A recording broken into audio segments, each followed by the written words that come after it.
కులం కాదు ప్రజాకలమని అచ్చెన్నాయుడు తెలిపారు. పైసా అవినీతి చేయకపోయినా చంద్రబాబుపై టీడీపీ నాయకులపై కేసులు పెట్టారని గుర్తు చేశారు. టీడీపీ ప్రధాన కార్యదర్శి నారా లోకేష్ యువగళం పాదయాత్ర ముగింపు సభలో ఆయన మాట్లాడారు.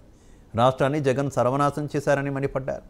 వైసీపీ పాలనలో బలహీన వర్గాలు బానిసలుగా మారారని ఆవేదన వ్యక్తం చేశారు. లోకేష్ యువగళానికి వైసీపీ ప్రభుత్వం ఎన్నో ఆటంకాలు సృష్టించిందని గుర్తు చేశారు.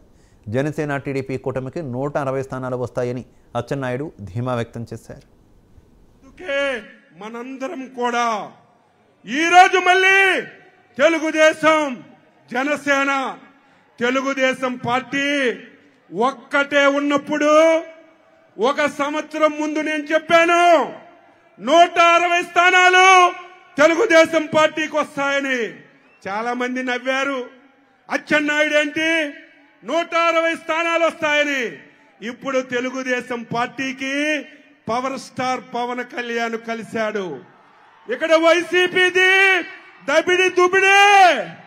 ఈరోజు మనం చిత్తశుద్ధితో పనిచేస్తే, అంకిత భావంతో పనిచేస్తే ఈ రాష్ట్రంలో కొన్ని జిల్లాల్లో వైసీపీ పార్టీకి డిపాజిట్లు కూడా రావు అని చెప్పి మీ అందరికీ తెలియజేస్తున్నాను.